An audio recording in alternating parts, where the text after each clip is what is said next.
Hi guys, my name is Tori Wallace. I currently am the Child Study Team Assistant at University Academy Charter High School. I recently graduated from NJCU with my bachelor's in psychology, and here I am with Mr. Joe Timpanero. Hello. Hello. So this is Tori. She is, I met her in 2009. 8. The fall of 2008. 9, 10, 11, 12, that's correct. 8 to 9. She was in my freshman social studies class.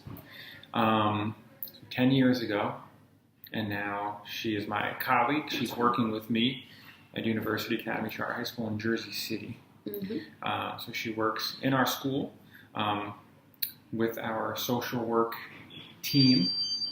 So she sees a lot of social emotional cases, and I want this video to focus on social emotional learning.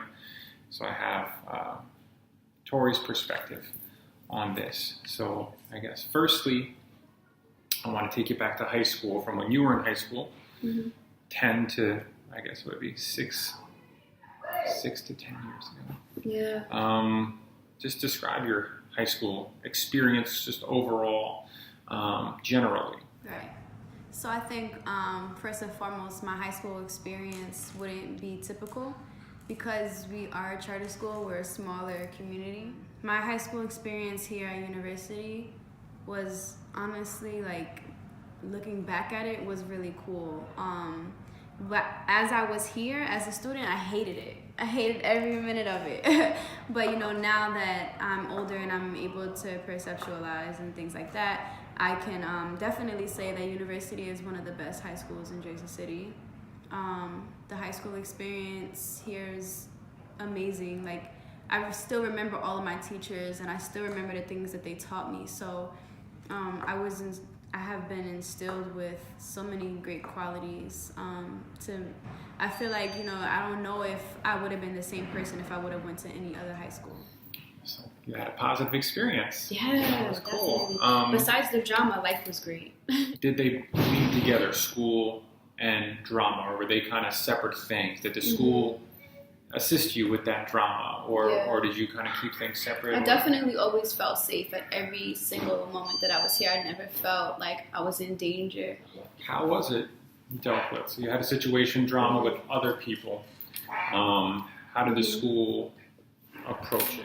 It was definitely combated. The first time that they found out about like any drama that I've ever been through here, it was always combated. It was never left alone to just disintegrate into the air, because that probably wouldn't have happened. That's what I call squashing the beef. Yes, right? exactly. So just, we see something, it's like, all right, we can't let this fester. We got to put. When you were in high school, if you can remember, what did you want to see change in the school? Like you said, when you were here, you may not have liked it. I feel like I have a new perspective now than I did when I was in high school, but now looking back, like, what would have made it better was having more programs. Like, having more programs, like, at one point we had the drill team, but by the time I wanted to do it, it was gone. Fizzled out. So would you say, like, having a football team and a cheerleading team to support that, to kind of have it just gives the school an overall sense of pride and something to be proud about, and not only having that, but having a great program and great coaches to make the best players, to make the best team members, Yeah, as a school, we were founded without sports at all. So any sports that were created by staff members who were like, I think we need this. So slowly but surely we built a sports program, but we're still a little bit too small and not funded well enough to have a football team, which is usually the core. But as students don't understand that part. No, but no, I mean, our facilities, sharing a gym. Yeah, exactly. It's difficult for sure. So I agree. So as a student, or even from now, yes, more programs would have helped. After school stuff, sports clubs, or even like different programs. Like for instance, Belleville High School, where my little brother graduated at. They have a program there where, as a student, you can get your MUA license, which is a makeup artist. You have a license, which is something that you go to school for however long, to get that versus being in high school, working on it while you're in high school, and being able to attain that by the time you graduate is huge, because it saves you time and it gives you something, again, to be proud about, and also it makes you more independent. I wrote that down. That's one thing I really wanted. We were also founded as a college prep school.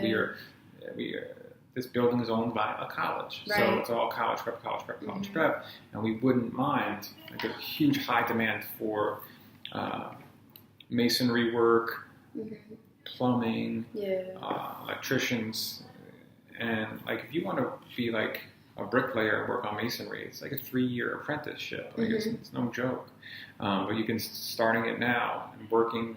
I do notice that we kind of incorporate some of that though somehow, like for the students that have finished all the required classes, if they're able to fit all their classes in between a certain time, they will be able to leave for a half day and go work. They have the credits and their schedule works out, but that's something like they find that job. Yeah. And they might be working at fast food or somewhere else, but we need the partnerships in order to really build a huge program out of that. And it is dependent on credits because of state requirements and stuff like that. But can you describe your current day-to-day here, the things you see, and where you fit in with that? I see a lot of, definitely first thing that comes to my mind is a lot of emotions. Like, as soon as the kids walk into the building, they're either really happy or they're really angry. It's like almost no in between, generally. But I day to day, I always have my ears out for different signs, like emotional cues and different types of yells, like like different sounds that are in the hallway. I always have naturally I just have my ear out for that. Day to day, I would say most of it is just typical high school drama, typical if it's not relationship issues, it's friendship issues. Like, it's either typically one of those two things. If not, it always comes back to the self, though. It always comes back to whatever they're going through at home. How does that affect their academics? Right. So, for one, it definitely affects their absences in the class, because 9 times out of 10, if a child is upset, they can't be in class. They can't possibly be in class and be able to focus on what the lesson is. So it makes no purpose for them to even be there physically. So what I tend to do is I'll take a child out of the class if they're feeling upset. If we get called, I'll definitely go to the class, extract them from the class, bring them to the office, and have them give them a minute to calm down. And then definitely they almost always end up like opening up. Usually, I notice it only really takes about a period to get them to express themselves. It maybe takes like 10 minutes for them to calm down. That's number one. And then by the time, what my strategy is, I definitely, first thing I let them know, it works like a charm every time. I used to go here, I was a student, I know exactly what you're going through, I've been there before, and I'm not too much older than you. I definitely understand. I'm from Jersey City. I just relate myself to them in any way possible. I naturally do that with any of my friends, actually, like in general. I find ways within myself where I can connect with somebody in order for them to know that I understand them and I can empathize with them and I get it, And once they hear that side of the story, I say that like little spiel before, during the time that they're calming down. So they may not be responding to me, they may not be listening to me, they may still be crying or upset or whatever. But I do open up that conversation that way, and 9 times, like almost always, they end up saying, and then they'll start saying whatever they're going through. So once they build that initial relationship with you, the first time you get them back on track, what about the second, third, or fourth? Do you see that as common, that you do see the same people a lot? Yeah.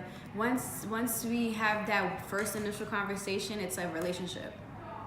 Always.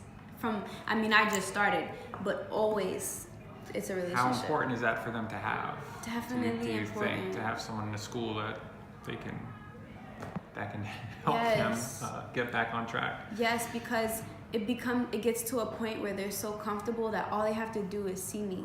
and they're like, and I'm like, I'll give them a smile or a hug or something like that, and they'll be good. So do you want to be that person? That is the question. Any educators here, do you want to be that person, or do you want to be somebody who causes the anguish and that the reason why they may go to her and say, this teacher this or this teacher that. Yeah. So, I mean, there's going to be, I know a lot of one of the problems people have is they think people like us who care and support are coddling them or babying them, and they need to be in class. They need to get over it. It doesn't work that way. I wish it could work that way. Life would probably be a lot easier for everybody, but including the student. But it doesn't work that way, no. I guess real quick, phones. How do phones contribute to the drama and to the problems that you see? Phones in general now, the students are glued to them. That's the difference, that they are literally glued. Like, they cannot put the phone down for a second. And even, it's unconscious. It's not even something that they're thinking about. Yeah. You'll tell them, I put your phone away. And we'll say, when I tell a group of students to put their phones away as a group, I say, out of respect for whoever's speaking, put your phone away.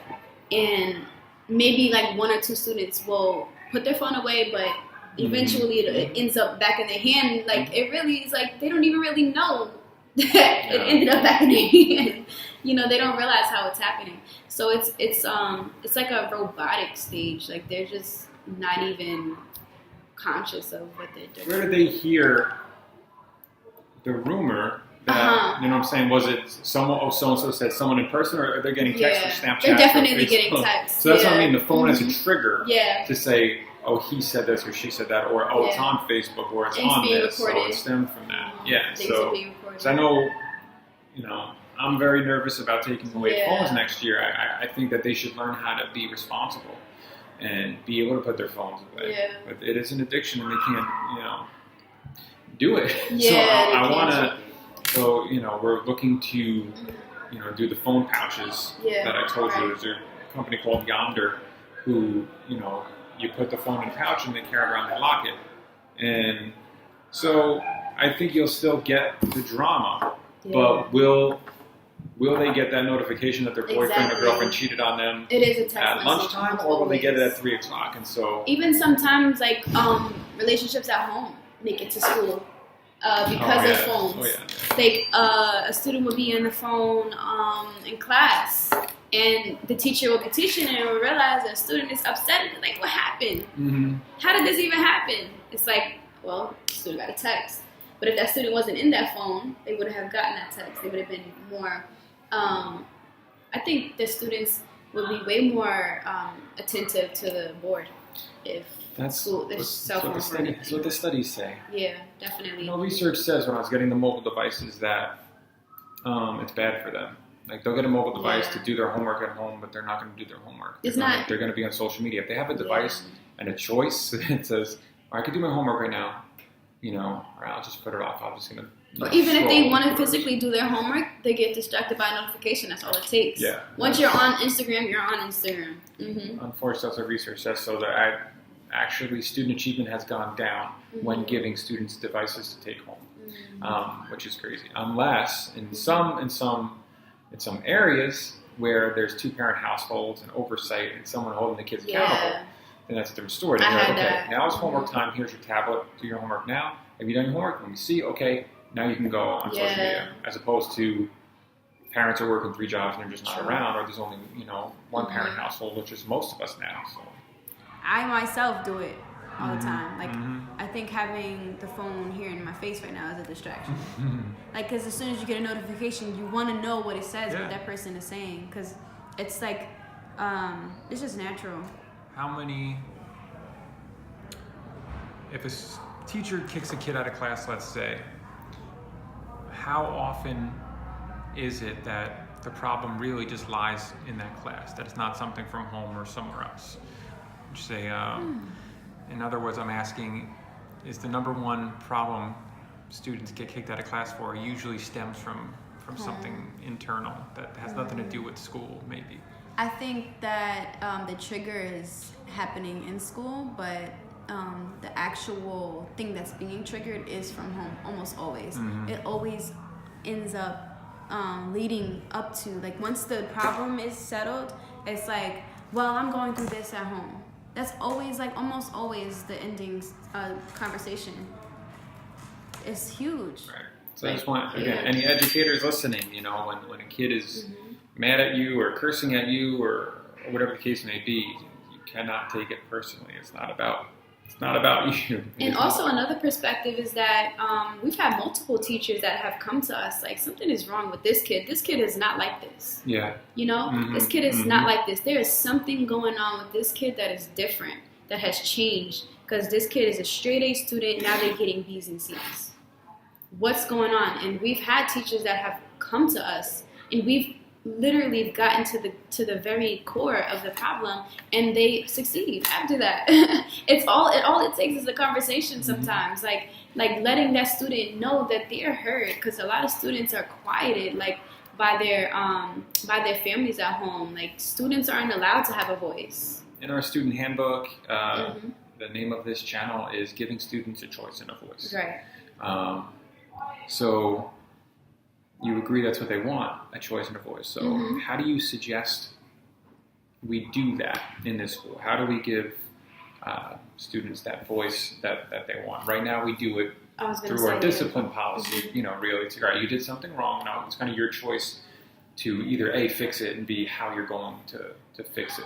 So we try to reach every student as much as we can and let them know we have an open door policy that no matter if we're doing the most hardest or most important, most prestigious work that we have to do, if you're within an emergency stance in your life, you need us at that very moment. We're stopping whatever we're doing and we're going to talk to you and have your voice be heard to us so that we can either correct what's wrong or just hear you out. Sometimes students just want to be heard. They don't even want a response. And every student I speak to, I'm like, sometimes you just want to, like, speak out and hear yourself talk. So that's what we do. We have an open door policy. We open the doors to whatever student. Do you think if their classroom teachers, if they felt that their classroom teachers were that open,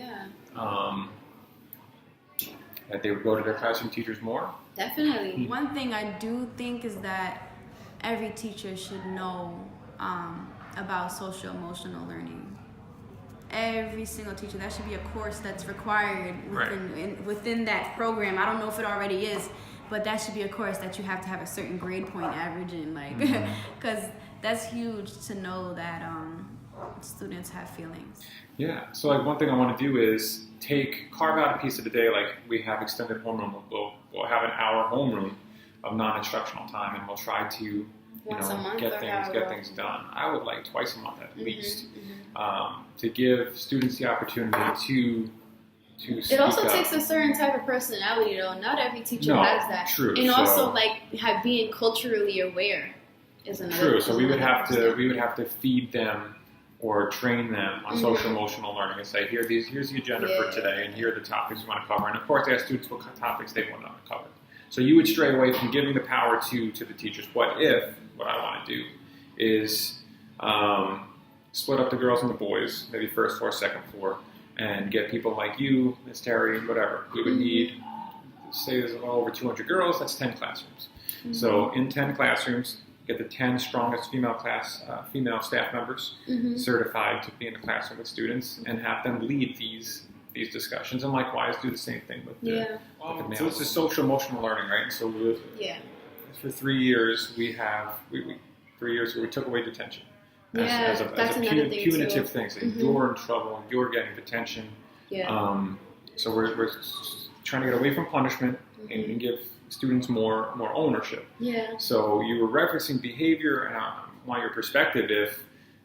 We're kind of seeing problems are still the same, maturity to certain kids. But they seem, I struggle with saying calmer, but they seem different, just different. It's like a shift, like it's just different. I don't know if it's calmer because, and I could be a little bit biased because my class was like a pretty calm class. True. It depends on the crop of kids, and I can say right now that I don't want to be too specific, but there's a group of students who are they're good students, they're good kids, and but they have friends who are affiliated, Yes. and They find themselves they're in the friends cracks. with them, Yeah. and so they're going to Mm-hmm. protect them Mhm. if that kid is doing something wrong in Yeah. school or disrupting class or cutting or smoking or doing whatever. Yeah, exactly. And then that's also going to, some of those behaviors are going to seep in and spread. Yeah. And as opposed to just having students who You really are influenced by the you people must that have a lot you're. of siblings. Yeah. I taught, I had Carmen and Sabrina. I had True. Throughout the upperclassmen and underclassmen. Yeah. right. So if you're coming in too, it's like, oh, I know about the school already Yeah. a little bit and That's whatnot. Having your brother for the 1 year Mhm. coming in here, the expectations are there already. You Yeah. already know, and you have a sense of pride. Yeah. And you already know. I met that teacher at Parents' Night one time. He seemed Mhm. cool or whatever. So. There's more rapport Mm-hmm. that way. So, in terms of social emotional learning, what should schools be doing? What works for us? What do we need to do more of? More work that is geared towards this specific culture. Relating the work to them. What about test anxiety? Because you were talking about tests. It's okay, that'll make the test better if they can choose, but one of the reasons we're trying to do meditation and quiet time is I want teachers to do that. I used to do it before a big test. Yeah. I would meditate with my students. I came across meditation after I met you.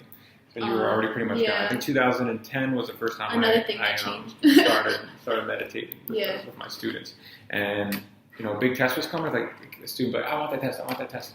And I'm like, no, you're not getting this test. Chill out. Mhm. Relax. You're not going to forget. It's in there. You studied. You're going to be good. You have to believe that you're good. So let's everyone else meditate. I want to take a deep breath. I shut class down and Like if you give a student a test where there's 20 problems, but they only have to choose 15 of those 20 problems, that's giving them a choice. You get what I'm saying? yeah. So That's giving pretty them more problems per se with math or English even, spelling tests and word vocabulary quizzes, things like that. Giving them more options to choose from will make it it'll make it more interesting to them because that's not something that happens often. I think always keeping things new. Very deep.